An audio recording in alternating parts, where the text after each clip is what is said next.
Hello everyone. So today we are going to start a new topic, limit, fit and tolerance. Limit fit and tolerance को start करने से पहले कुछ इसमें प्रयोग किए जाने वाले बेसिक टर्म को डिस्कस कर लेते हैं। जैसे कि पूछा जाता है collective assembly, mass production, batch production के बारे में, तो सबसे पहले डिस्कस करते हैं कलेक्टिव असेंबली क्या होती है। तो बात की जाए कलेक्टिव असेंबली की, हमें पता है कारखानों में जब भी कोई मशीन तैयार करते हैं तो उसके लिए उसमें बहुत सारे पार्ट लगते हैं जिनको अलग अलग जगह बनाया जाता है और फिर उन पार्टों को एकत्र करके एक जगह जोड़ा जाता है। तो इसी को कहा क्या जाता है कलेक्टिव असेंबली। मीन्स कोई एक मशीन या कोई एक इंस्ट्रूमेंट बनाना है तो उसमें लगने वाले विभिन्न विभिन्न पार्टों को अलग अलग जगह से क्या किया गया, एकत्रित किया गया, कलेक्ट किया गया। उनको कलेक्ट करने के बाद क्या कर दिया गया, एक दूसरे में असेंबल कर दिया गया। तो इसी को कहा जाता है कलेक्टिव असेंबली। तो कलेक्टिव असेंबली के बाद नेक्स्ट टर्म इसमें आता है मास प्रोडक्शन। मास प्रोडक्शन की हिंदी क्या होती है, तो हिंदी में इसे कहते हैं बहु उत्पादन। मास प्रोडक्शन का डिफाइन कैसे किया जाता है, mass production means production of ये यूनिट कंपोनेंट और पार्ट इन ये लार्ज नंबर। मीन्स किसी एक यूनिट का या कंपोनेंट का या फिर किसी एक पार्ट का काफ़ी अधिक संख्या में उत्पादन करना ही क्या कहलाता है, मास प्रोडक्शन कहलाता है। ठीक है, कारखानों में जब एक ही प्रकार की मशीन, टूल या किसी वस्तु का उत्पादन काफ़ी अधिक संख्या में, ज़्यादा मात्रा में किया जाता है तो उसे ही मास प्रोडक्शन कहते हैं। ठीक, जैसे मान लीजिए कोई भी आप फैक्ट्री खोले हुए हैं, मान लीजिए घड़ी की फैक्ट्री है, साइकिल की फैक्ट्री, काफ़ी अधिक संख्या में आप पार्ट को बना रहे हैं तो उसी को क्या कहते हैं, मास प्रोडक्शन कहते हैं। इसमें हजारों की संख्या में पार्ट का कंटिन्यूअस निरंतर उत्पादन होता रहता है। मास प्रोडक्शन के क्या क्या एडवांटेज होते हैं, तो सबसे पहला advantage, time for the manufacture of component is reduce. इस जो मैन्युफैक्चरिंग का टाइम होता है ये क्या हो जाता है, रिड्यूस हो जाता है। ऐसा कैसे, जैसे मान लीजिए आप लेथ मशीन पे कोई पार्ट बना रहे हैं तो आपको सारी सेटिंग एक बार करने की ज़रूरत है, बार बार हमें मशीन को सेटअप करने की, फीड स्पीड सेटअप करने की ज़रूरत नहीं पड़ती है। तो जितने सेटिंग वगैरह का टाइम होता है हमारा बच जाता है। इससे फाइनल प्रोडक्ट का टाइम क्या हो जाता है, रिड्यूस हो जाता है।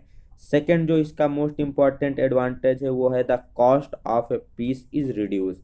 जो भी हम पीस बना रहे हैं उसका कास्ट क्या हो जाता है, लागत क्या हो जाती है, कम हो जाती है, क्योंकि कहा गया है टाइम इज मनी। जब टाइम ही कम लगेगा तो जाहिर सी बात है मैन पावर भी कम लगेगी। तो इससे अगर हम कंपेयर करेंगे, एक कंपोनेंट की प्राइस निकालेंगे तो क्या हो जाएगी, कम आ जाएगी जब हम काफ़ी अधिक संख्या में पार्ट का उत्पादन करते हैं। नेक्स्ट क्या है, spare part can be quickly made available.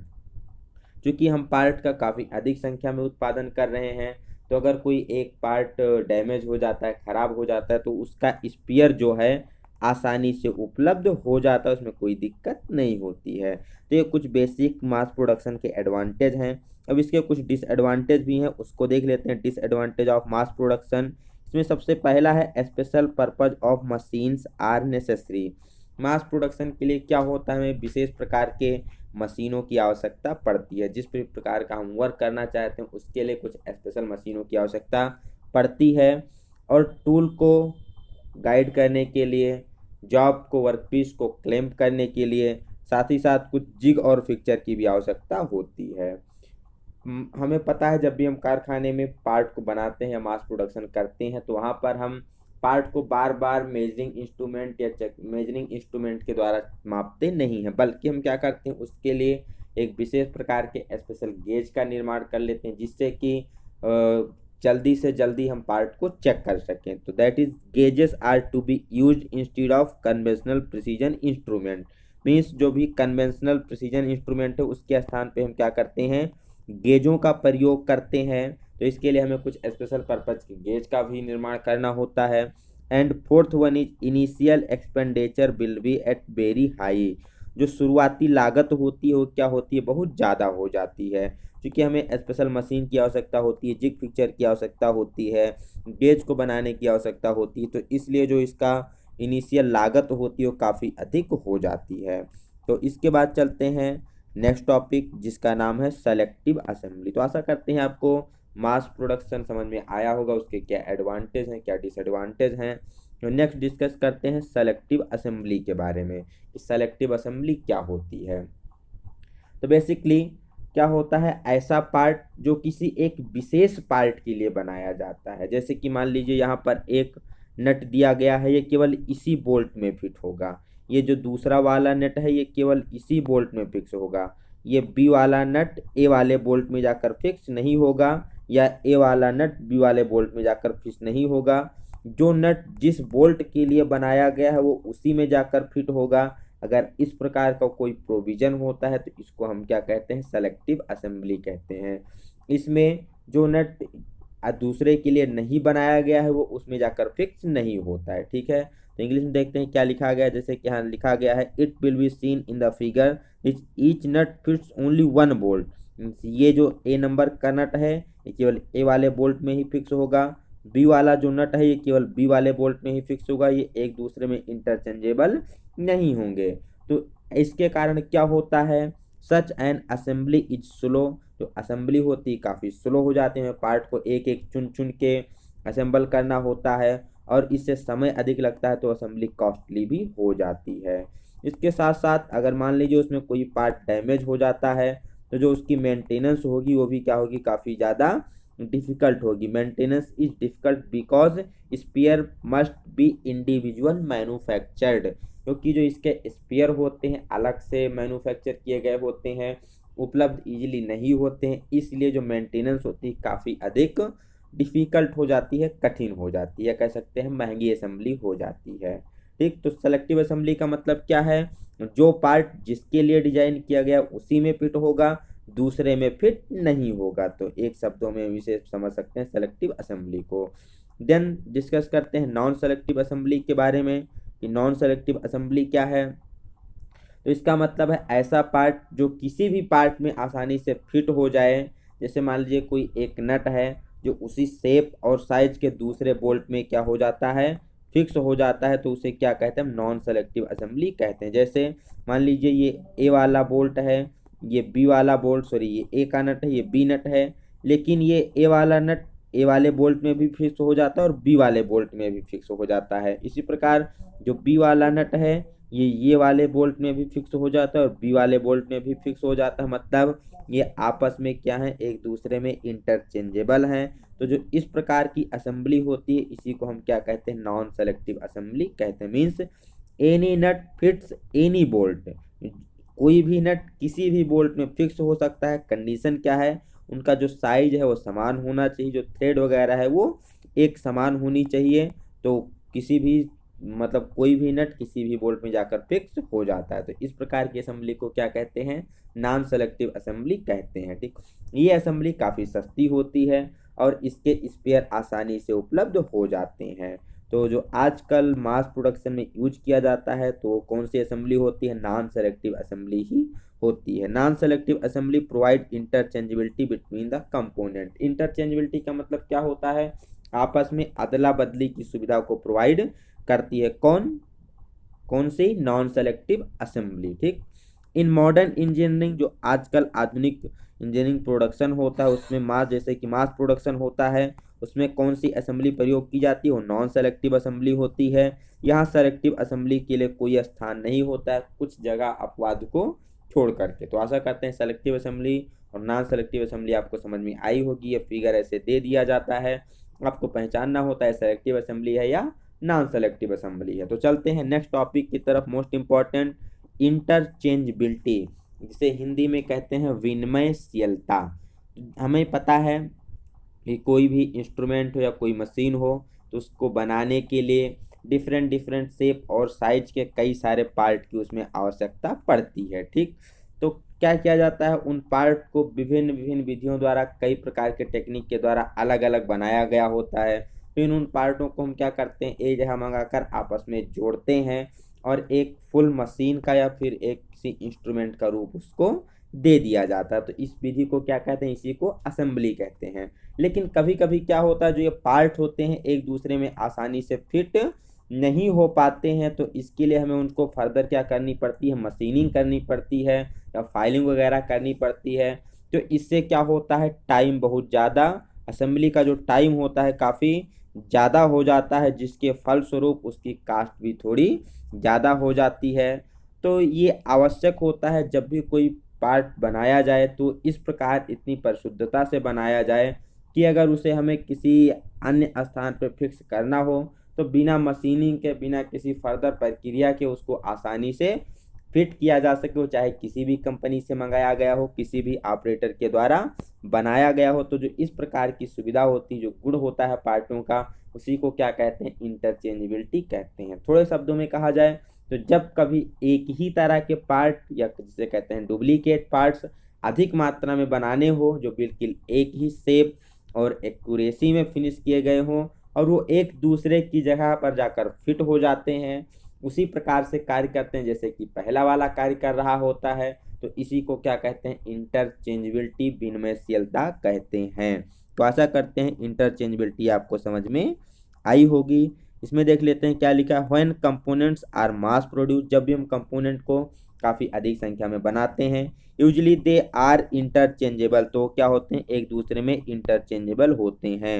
या purpose of mass product is not fulfilled, अगर वो इंटरचेंजेबल नहीं है तो मास प्रोडक्शन का जो पर्पज है वो फुलफिल नहीं होगा।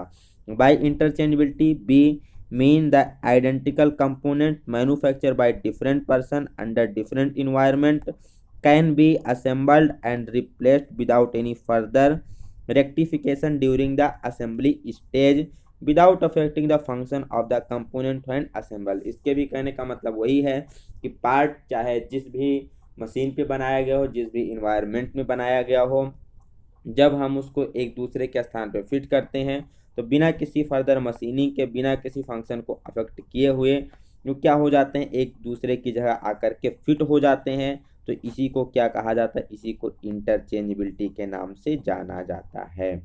तो इंटरचेंजेबिलिटी के बाद चलते हैं नेक्स्ट टॉपिक की तरफ, जो कि होती है लिमिट सिस्टम। लिमिट, तो आखिर लिमिट क्या है, लिमिट की आवश्यकता क्यों पड़ती है, तो सबसे पहले जानते हैं लिमिट की आवश्यकता क्यों होती है, नेसेसिटी ऑफ लिमिट सिस्टम, कि हमें आखिर पार्टों को बनाते समय लिमिट सिस्टम की आवश्यकता क्यों पड़ी।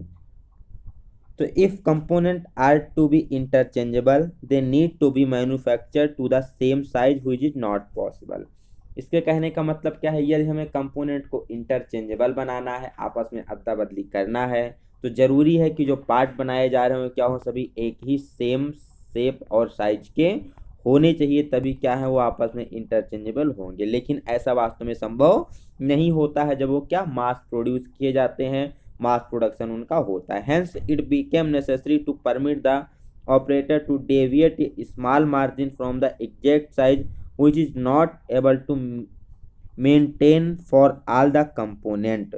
तो ये आवश्यक हो जाता है कि जब भी कोई कारीगर किसी पार्ट को बना रहा होता है तो उसके साइज में क्या हो, थोड़ा सा डेविएशन दे सके, थोड़ा सा कम में या थोड़ा सा ज़्यादा में, कुछ अंतर के रूप में उसको बना सके। मीन थोड़ा सा जो साइज दिया गया उसे थोड़ा ज़्यादा भी बना सके या थोड़ा सा उसको कम भी बना सके, क्योंकि एग्जैक्ट साइज में बनाना संभव नहीं होता है।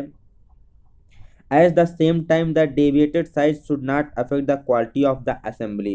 और वो जो डेविएशन होता है, जो छूट होती, इतनी होनी चाहिए कि वो पार्ट के उसके गुण को कोई प्रभावित ना कर सके। This sort of dimension is known at limit dimension. जो यही शॉर्ट डायमेंशन होती है, जो सीमा होती है, इसी को क्या कहते हैं, लिमिट सिस्टम के नाम से जानते हैं। ठीक, तो ये system of limit is to be followed as a standard for the limit dimensioning of component. जो भी पार्ट को बनाते समय ड्राइंग में जो भी लिमिट दिया जाता है हमें उसको फॉलो करना होता है, क्योंकि कोई भी ऐसा ऑपरेटर नहीं है जो कि एग्जैक्ट साइज में दिए गए पार्ट को बना सके। मान लीजिए आपको 20 mm दे दिया गया है कि 20 mm में पार्ट को फिनिश करना है, तो ये संभव नहीं है। जैसे उसमें कुछ जो औजार प्रयोग किए जाते हैं, प्रिसीजन इंस्ट्रूमेंट, उसमें भी कुछ त्रुटि हो सकती है, या जो हम मशीन प्रयोग कर रहे हैं उसकी सेटिंग में कुछ गड़बड़ी हो सकती है, या कह सकते हैं टूल वगैरह जो प्रयोग करते हैं, प्रयोग करते करते टूल भी कुछ बियर टियर हो जाता है, ख़राब हो जाता है, जो इसकी वजह से भी कुछ उसमें कमी आ जाती है। तो इन सब कमियों के कारण जो पार्ट होता है उसके साइज में कुछ ना कुछ अंतर आ जाता है। और मान लीजिए अगर वो ऐसी सारी कमियां नहीं हैं, इन सबको अचीव भी कर लेता है, तो पार्ट को बनाने में क्या होगा, समय बहुत अधिक लगेगा, जिससे हमारी लागत काफ़ी अधिक हो जाएगी। तो इसीलिए पार्ट को बनाने के लिए कुछ लिमिट निर्धारित कर दी जाती है कि पार्ट को बेसिक साइज से कुछ सीमा में कुछ कम या कुछ अधिक करके बनाया जा सकता है, जिससे कारीगर को पार्ट को बनाने में भी आसानी रहती है, और जो पार्ट होते हैं उस लिमिट में अगर वो बने हैं तो आसानी से अपना कार्य भी करते रहते हैं। ठीक, चलते हैं नेक्स्ट टॉपिक के बारे में। Various standard system of limit and fit are followed by different countries on the ISO। जो डिफरेंट डिफरेंट कंट्रीज हो क्या करती हैं, डिफरेंट डिफरेंट स्टैंडर्ड को फॉलो करती हैं।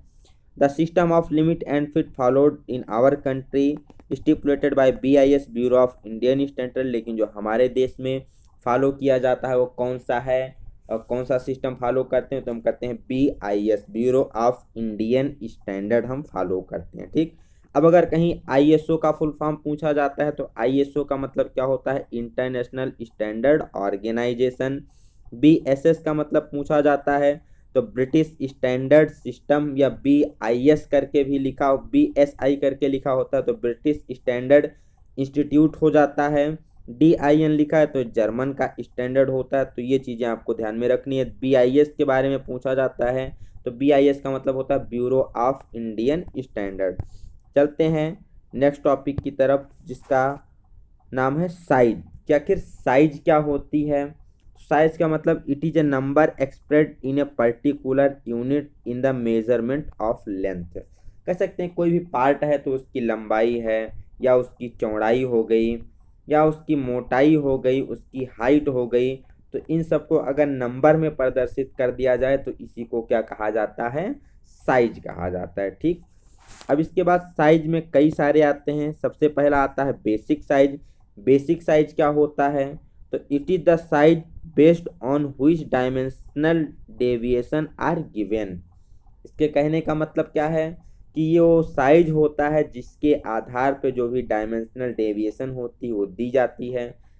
अलग समझें तो ड्राइंग में पार्ट या जाप का वो साइज जिसको हम बेस मानकर या जिसको हम आधार मानकर क्या करते हैं, उसके ऊपर लिमिट को निर्धारित करते हैं, उसी को बेसिक साइज कहा जाता है। ठीक, अब जिस साइज को हम बेस आधार मानकर उस पर लिमिट टॉलरेंस निर्धारित करते हैं उसी को क्या कहते हैं, बेसिक साइज कहते हैं। ठीक है, जैसे कि मान लीजिए दिया गया है 25 प्लस 0.05 और माइनस में 0.01 दिया गया है। तो यहाँ पर जो ये 25 लिखा है इसी को क्या कहते हैं, बेसिक साइज कहते हैं, क्योंकि इसी को आधार मान के हमने यहाँ प्लस में इतनी छूट दे दी कि इतना ज़्यादा से ज़्यादा बनाया जा सकता है और कम इतना से इतना बनाया जा सकता है। तो यही क्या है, हमारी बेसिक साइज कहलाती है। बेसिक साइज के बाद नेक्स्ट आता है एक्चुअल साइज की। एक्चुअल साइज क्या होती है, जिसे हिंदी में कहते हैं वास्तविक size. It is the size of the component by actual measurement after it is manufactured. It should be between the two limit of size if the component is to be accepted. इसका मतलब क्या है कि जब कारीगर के द्वारा जाप बनाकर तैयार कर लिया जाता है तो तैयार करने के बाद जब हम मेजरमेंट लेते हैं तो मापने पर जो हमें साइज प्राप्त होता है उसी को क्या कहते हैं, एक्चुअल साइज कहते हैं। मीन्स जाप के बनने के बाद जो साइज हम मापते हैं, जो साइज हमें प्राप्त होता है उसी को क्या कहते हैं, वास्तविक साइज कहते हैं। और जो वास्तविक साइज होता है ये जो लिमिट निर्धारित की जाती है, हाई लिमिट और लो लिमिट उसके बीच ही होना चाहिए। अगर वो उसके बीच है तो क्या होता है, एक्सेप्टेड साइज होता है। लेकिन अगर वो उससे ज़्यादा हो जाता है या उससे कम हो जाता है तो क्या हो जाएगा, रिजेक्टेड हो जाएगा। सपोज दैट मान लीजिए हमको दिया गया है एक कोई साइज, बेसिक साइज दिया गया है 25 mm और प्लस में टॉलरेंस दी गई है 0.05 mm। ठीक, और माइनस में टॉलरेंस दी गई है हमको 0.03 mm। तो यहाँ पर अगर हम देखें तो 25 क्या है, हमारा बेसिक साइज है। अब इसकी अपर लिमिट कितनी है, तो 25 में 0.05 जोड़ देना है तो आ जाएगा 25.05 mm। लोअर कितना हो जाएगा, तो 25 में से 0.03 घटा देना है तो 24.97 आ जाएगा। मीन्स जो हमने पार्ट बनाया है और 25.05 से छोटा होना चाहिए और 24.97 से बड़ा होना चाहिए। यदि वो 25.05 और 24.97 के बीच में कोई भी साइज हो सकता है तो क्या होगा, एक्सेप्टेबल साइज होगा। चाहे 24.97, 98, 99 या 25.01, 02, 03, 04, 05 तक के है तो साइज क्या होगा, एक्सेप्टेबल साइज होगा। ठीक, तो इसी को कहते हैं वास्तविक साइज। चाप को बनाने के बाद नापने पर जो हमें साइज प्राप्त होती है उसी को क्या कहते हैं, वास्तविक साइज कहते हैं। नेक्स्ट इसमें क्या आती है, limit of size. Limit of size क्या होती है, तो जैसा कि हमने अभी ऊपर डिस्कस किया है कि जब भी जाप को बेसिक साइज, जब भी हमें किसी जाप को बनाना होता है तो क्या करते हैं, जाप को बेसिक साइज से कुछ कम या कुछ ज़्यादा बनाने की छूट दी जाती है। ठीक है, तो बेसिक साइज है उससे हम कुछ ज़्यादा भी बना सकते हैं, उससे कुछ कम भी बना सकते हैं। तो बेसिक साइज पर स्वीकृत अधिकतम व न्यूनतम जिस सीमा में पार्ट को बनाया जाता है उसी को क्या कहते हैं, लिमिट ऑफ साइज कहते हैं। ठीक, बेसिक साइज से ऊपर और नीचे जिस रेंज में, जिस साइज में पार्ट को बनाया जाता है उसी को क्या कहते हैं, लिमिट ऑफ साइज कहते हैं। ठीक, अब लिमिट ऑफ साइज दो प्रकार की होती है। फर्स्ट आती है मैक्सिमम लिमिट ऑफ साइज और दूसरी आती है minimum limit of size. Okay, तो मैक्सिमम लिमिट ऑफ साइज को हम हाई लिमिट के नाम से भी जानते हैं और मिनिमम लिमिट ऑफ साइज को लो लिमिट के नाम से भी जाना जाता है। तो मैक्सिमम लिमिट ऑफ साइज क्या है, it is the greater of the two limit size. ये क्या होती है, जो दो लिमिट की साइज होती है उसकी सबसे हाइयर लिमिट होती है, या कह सकते हैं बेसिक साइज पर स्वीकृत अधिकतम से अधिकतम छूट जिसमें हम जाप को बना सकते हैं उसी को हाई लिमिट कहते हैं। सही, हमारी बेसिक साइज हो गई। अब इसके ऊपर हम जितना से जितना जा सकते हैं, ज़्यादा से ज़्यादा जितना बनाया जा सकता है, या बेसिक साइज पर एक्सेप्टेबल अधिक से अधिक जो छूट दी जाती है, जिस छूट में हम पार्ट को बनाते हैं उसी को कहा जाता है हाई लिमिट साइज। लो लिमिट साइज की बात की जाए जिसे हम मिनिमम लिमिट ऑफ साइज के नाम से भी जानते हैं, तो it is the smaller of two limit of size. ठीक, ये क्या होता है, दो लिमिट साइज में सबसे छोटा लिमिट साइज होता है, या कह सकते हैं कि बेसिक साइज पर स्वीकृत या एक्सेप्टेबल कम से कम दी गई छूट, इस कम से कम हम जितने में पार्ट को बना सकते हैं, जिस साइज में जब आपको फिनिश किया जाता है उसी को क्या कहते हैं, लो लिमिट ऑफ साइज के नाम से जानते हैं। एग्जाम्पल के द्वारा समझते हैं। मान लीजिए हमें दिया गया है basic size 50 mm।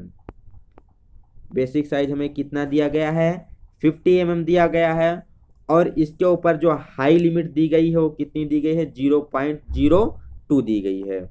High limit कितनी दी गई है, 0.02 दी गई है, और लोअर लिमिट कितनी दी गई है, लोअर लिमिट भी 0.02 दी गई है। ठीक है, तो यहाँ 50 क्या है, हमारा बेसिक साइज है। हाई लिमिट कितनी दी गई है, 0.02 दी गई है, और लो लिमिट कितनी दी गई है, 0.02 दी गई है, माइनस में दी गई है। तो इसका मतलब क्या, 50 में हम जोड़ेंगे 0.02 तो 50.02 आ जाएगा। मीन्स हम अधिकतम कितने साइज में पार्ट को बना सकते हैं, तो 50 से लेकर के 50.02 तक, मीन्स 50, 50.01, 50.02 तक पार्ट को बनाया जाता है। तो क्या हो गई, इसकी हाई लिमिट हो गई। लो लिमिट की बात की जाए तो लो लिमिट कितनी है, 0.02 माइनस में, मीन्स 50 में से 0.02 को घटाइए तो आ जाएगा 49.98। तो यहाँ से क्या निष्कर्ष निकल के आता है कि हम साइज को 50 से कम 49.99, 49.98 के साइज में बना सकते हैं। तो ये साइज हमारा क्या होगा, एक्सेप्टेबल साइज होगा। तो यहाँ पर जो -0.02 है ये क्या दर्शाता है, मिनिमम लिमिट ऑफ साइज को दर्शाता है। ठीक है, तो आशा करते हैं आपको मैक्सिमम लिमिट ऑफ साइज और मिनिमम लिमिट ऑफ साइज समझ में आई होगी। नेक्स्ट डिस्कस करते हैं, नेक्स्ट हेडिंग क्या है, होल। कि होल किसे कहते हैं, तो in BIS means bureau of Indian standard system of limit and fit all internal feature of a component including those which are not cylindrical are designed as whole।